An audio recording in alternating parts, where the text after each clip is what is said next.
여러분 안녕하세요. 2024년 4월 25일 날 헌법재판소에서 그 민법의 그 상속에 관한 규정 가운데 특히 유류분 제도에 관해서 일부 결정을 하면서 위헌이라고 결정한 부분도 있어요. 여기에 대해서 한번 오늘 공부를 한번 해보겠습니다. 자, 우선 과거에는 상속이라고 하면 호주 상속과 재산 상속이라는 두 가지가 있었는데 이제는 호주 제도가 폐지가 되고 호적이라 하는 신분에 관한 공부상의 기록이 가족관계 등록부라는 제도로 개편되면서 이제는 상속이라고 하면 재산 상속만 의미합니다. 예외적으로 그 금양 임야나 묘토 같은 경우에는 양도가 금지가 되어 있지만은 그때 그 제사를 주재하는 자가 금양 임야나 묘토에 가서 묘토에 대해서 받는 것은 상속이 아니고 승계라고 합니다. 그래서 이제 상속이라고 하면 재산 상속만을 의미합니다. 호주 상속은 이제 없어졌습니다. 그래서 유언에 관해서는 큰 원칙이 유언 자유의 원칙입니다. 유언 자유의 원칙이라 하면 사망하는 사람, 이분이 이제 피상속인이 되는데요. 고인이 마음대로 자기 재산에 관한 유언을 할 수 있다는 겁니다.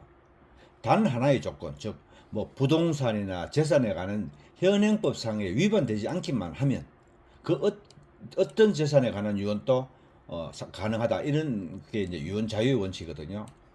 그래서 이제 사람은 누구나 사망하기 전에 내가 죽고 난 뒤에 내가 남긴 재산에 대해서는 여러여러한 방법으로 분할을 해라라고 상속 재산의 분할 방법에 대해서 유언을 하거나 내가 죽은 다음에 내 재산은 누구누구가 분할해라, 분할을 결정해라라고 할 수 있는 것이죠.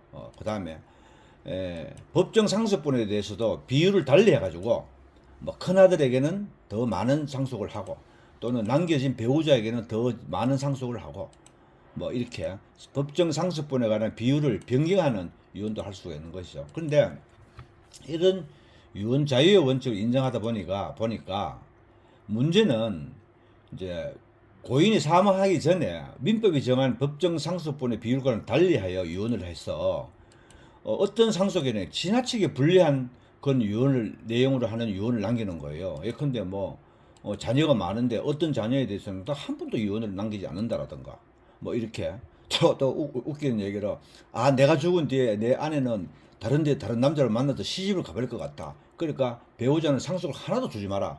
자식들한테만 다 주라. 이렇게 유언을 해버리면은 어떤 상속에는 지나치게 큰 손해를 보게 돼서 비인간적이다. 그러므로 고인의 유언 자유의 원칙을 인정하긴 하지만 일정한 경우에는 상속인을 보호할 필요성이 있다. 이렇게 해서 이제 유류분 제도를 인정하게 되는 겁니다. 유류분을 예를 들어 설명하기 전에 우리 민법에는 그 폐륜적 행위란 상속에서 배제되는 상속 결격제도를 두고 있거든요. 민법 1004조 그런 것인데 어떤 게 있냐 하면 고의로 직계 존속이나 비상속인 배우자 상속의 선순위자나 동순위에 있는 사람을 죽이려고 하거나 죽이려고 했던 자, 또 고의로 직계 존속 또 비상속인과 그 배우자에게 상해를 가하여 사망에 이르게 한 자, 뭐 이런 사람들, 돌아가시는 분을 이제 나이가 들었다고 뭐 치매 걸렸다고 사기 강박으로 사기하거나 쏘기거나 또 겁을 주어가지고 유언을 하게 하거나 뭐 이런 행위를 한 경우에는 이제 상속 결격 사유가 되는 거예요.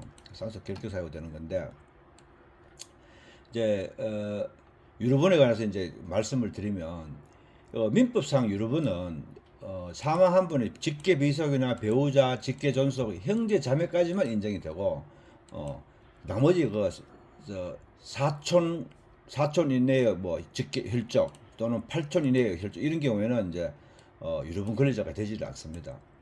그리고 잠재적인 유류분 권리자라 하더라도 현실적으로 자기가 상속 순위가 되어야 유류분을 주장할 수가 있어요. 그 유류분을 주장할 수 있는 자는 누구냐면 그 지분을 보면 직계 비속은 자기 법정 상속분의 2분의 1까지.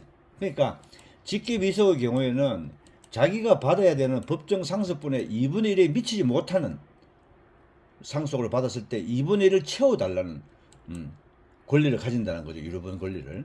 그다음 배우자도 2분의 1, 법정 상속분의 2분의 1까지. 그 다음에 피상속인의 직계 존속과 저 형제 자매는 3분의 1까지 이제 청구할 수 있다는 것이죠. 자, 이게 무슨 말이냐면, 예컨대 이제 직계 비속, 이제 자녀의 경우는 이 법정 상속분의 2분의 1까지 유류분 권리가 보장되는데, 자기가 계산을 딱 해보니까 아버지가 남기고 간 재산이 내가 정상적으로 상속을 받았었더라면 한 5천만 원을 받을 수가 있는데, 아버지가 나한테 1,000만 원밖에 안 준 거예요. 그러면 내가 법정 상속분을 5천만 원까지 받을 수 있었음에도 불구하고 나한테 적게 줬으니까 나는 그에 해당하는 2분의 1, 2,500만 원까지는 채워줘야 되는데 1,000만 원밖에 못 받았으니까 1,500만 원을 달라 할 수 있는데, 누구한테 달라 할 수 있어요? 아, 그 사람 자녀의 상속분이 적어졌다는 것은 누군가 더 많이 받아간 사람이 있겠죠. 그 많이 받아간 사람을 상대로 해서 부족한 원래 법정 상속분이 5천만 원이었는데 현실적으로는 1,000만 원밖에 못 받았으므로 유류분에 해당되는 2,500만 원까지가 되도록 1,500만 원을 더 달라는 소리를 할 수 있다는 거예요. 자, 이렇게 되면 이 유류분 제도로 하는 건 뭐냐면, 상속을 많이 받은 사람, 돌아가신 분의 뭐 배우자가 되든지 어떤 자녀가 되든지 이런 사람들이 많이 받아간 사람이 적게 받은 간 사람으로부터 돈을 달라는 소송을 당하게 된다는 거죠. 이거는 혈족 간의 법적인 투쟁을 이제 합법적으로 보장해 주는 거예요. 이렇게 되다 보니까 이 유류분 제도가 상당히 좀 뭐 피는 물보다 진하다, 물보다 진하긴 하지만 물보다 더 더럽죠. 그래서 친족도 혈족들 사이에 소송이 만연하는 그런 불합리한 현상을 나타냈다, 사회적으로. 그래서 우리 헌법재판소에서 결정을 내렸습니다. 내렸는데 하나는 뭐냐면, 이번에 헌법재판소 내린 결정인데 두 가지가 있는데, 하나는 뭐냐 하면 폐륜적인 행위를 한 사람은 상속에서 배제되어야 한다. 앞서서 얘기했던 상속 결격 사유에 해당되는 것 말고도 뭐 상속 결격 해당 사유에 해당되는 경우에는 뭐 고의로 뭐 직계 존속이나 피상속인을 뭐 살해하거나 살해하려고 했던 자, 뭐 이런 게 이제 상속 결격 사유가 되는데, 그러한 경우 아니라도 폐륜적 행위는 많이 있다 이거예요. 예컨대 요양원에 아버지가 뭐 입수하고 나는데, 또는 치매가 와서 요양원에 입사하고 난 다음에 5년 6년이 되든 간에 요양원에 한 번도 콧대기도 한 번 안 보인다는 거죠. 아버지가 가셔가지고 뭐 상속받기를 손꼽아 기다리고 있을 뿐 자식으로서는 전혀 행위를 안 하는 거예요. 그러니까 이런 자들은 상속에서 배제되어야 된다는 거죠. 또 부모를 오랫동안 부양하거나 부모의 재산 형성에 기여한 자녀는 좀 더 혜택을 줘야 된다는 거죠.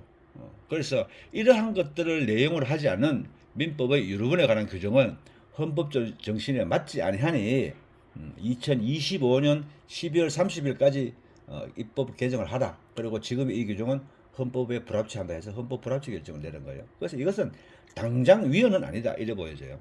이와 관련돼서 현재 소송 중인 사람들은 법원에서 뭐 헌법 불합치 결정이 내려졌으니까 국회에서 법 개정이 될 때까지 아마 소송을 막 중지하지 않겠느냐, 기일을 추정하지 않겠나, 뭐 이런 생각이 드는데요. 그 다음에 문제는 뭐냐 하면 형제 자매에게 유류분을 인정하는 것은 위헌이다라고 즉시 위헌 결정을 내려서 형제 자매들은 유류분 권리를 행사할 수가 없다, 이렇게 되는 거예요. 이게 무슨 말이냐 하면, 여러분 형제 자매는 유류분 권리 행사할 수 없다는 게 의미가 이해가 되나요? 자, 제가 말씀드렸죠. 유류분 권리자는 현실적으로 자기가 상속인에 해당되었을 때 유류분 권리를 행사할 수 있다고 그랬어요. 그러니까 자기가 현실적으로 상속인이 되고 또 자기의 상속분이 침해되었을 때 유류분 권리를 행사할 수 있는 거예요. 자, 그런 경우는 어떤 경우가 있을까요? 자, 가사 예컨대 어떤 분이 돌아가셨어요. 근데 이분은 불행하게도 배우자가 없어요. 배우자가 있으면 배우자가 상속을 받으니까 형제 자매들이 상속받을 일이 없죠. 자녀도 없어요. 자녀가 있으면 당연히 자녀들이 상속을 받으니까 형제 자매가 상속받을 일이 없죠. 그럼 이분은 부모님도 안 계세요. 부모님이 계시면 당연히 부모님이 상속을 받을 것이니까 형제 자매들이 뭐 상속을 받을 일은 없는 거죠. 자, 형제 자매들이 유류분 권리를 행사하는 경우는 좀 전에 얘기했던 것처럼 돌아가신 분의 배우자도 없고 자녀도 없고 부모도 없는 거예요. 그러면은 그 다음 상속 순위는 누구예요? 그 돌아가신 분의 형제 자매들이 상속을 하는 거예요. 근데 이 형제 자매들만 남겨놓은 고인이 돌아가시면서 자기가 가진 재산을 어느 한 형제에게 모두 상속을 시켜주겠다는 유언을 하고 돌아가시 버린 거예요. 그 예를 들면 삼형제, 최소한 삼형제는 있어야 되겠죠. 돌아가신 분이 한 명 있어야 되고 유류분에 가서 다투는 형제가 둘이 있어야 되니까 최소한 삼형제 내지는 삼남매로 구성된 형제가 있었어요. 자, 누군가 한 사람이 죽었어요. 죽으면서 자기가 좋아하는 형제 또는 자매에게, 가까운 형제 또는 자매에게 내가 가지고 있는 재산을 전부 가한테 다 줘라, 이렇게 유언을 했다고 생각을 해봐요. 뭐 그런 사연이 여러 가지 많겠죠. 아, 막내 동생 쟤는 뭐 나한테 어떻게 했고 학교 다닐 때도 애만 먹이고 사회적으로 나쁜 일만 하고 저놈한테 내 재산을 주고 싶지 않아. 사람이 죽을 때 남긴 재산은 그 사람의 인격이거든요. 그러니까 나는 내 재산이 가한테 가는 게 원치 않아. 그러니까 아무 형제, 내 바로 밑에 동생한테 다 주겠어. 그렇게 유언을 해버리는데 이 사실을 알게 된 막내 동생이 자기 형을 상대로 해가, 형이 큰형의 재산을 다 가져갔어. 큰형이 형한테 다 주라고 상속을 해서 나는 이거 너무 심해. 아무리 좀 적게 받아 그래도 쪼매는 받아야지 해서 나의 유류분권이 침해됐다고 해서 막내 동생이 형을 상대로 해서 소송을 거는 거야. 돈 내놓으라고. 그런데 이 형제 자매는 이제 유류분 권리를 행사할 수 있는 것은 아니다. 사회가 발달하면서 친족 개념이 과거와는 달리 점점 더 소원해지는 것이죠. 그런데 형제 자매에게까지 이 유류분 침해된 권리를 인정해서 소송을 하게 하고 싸움을 하게 하는 것은 헌법이 반한다는 뜻을 헌법재판소에 얘기한 거예요. 얘기한 건데 상속 결격 사유가 법제화되어 있음에도 불구하고 이와 달리 하여 그 뭐 폐륜적 행위, 도대체 폐륜적 행위가 어디서부터 어디까지냐, 또 유언의 자유를 어디서부터 어디까지 인정해 줄 수 있느냐라고 하는 그 한계와 관련돼서 헌법재판소가 형제 자매에게는 이러한 유류분권을 인정할 수 없고 고인의 유언의 자유의 원칙, 유언의 자유, 이것을 더 보장해 주는 것이 맞다라고 이제 결정을 한 거예요. 핵심은 앞으로 유류분에 대해서는 상당한 내용의 변화가 올 수 있겠다. 그리고 형제자매는 자기의 유류분권이 침해되어도 그런 권리를 행사할 수 없다. 이런 게 헌법재판소의 결론이에요. 여러분 생각은 어떻습니까?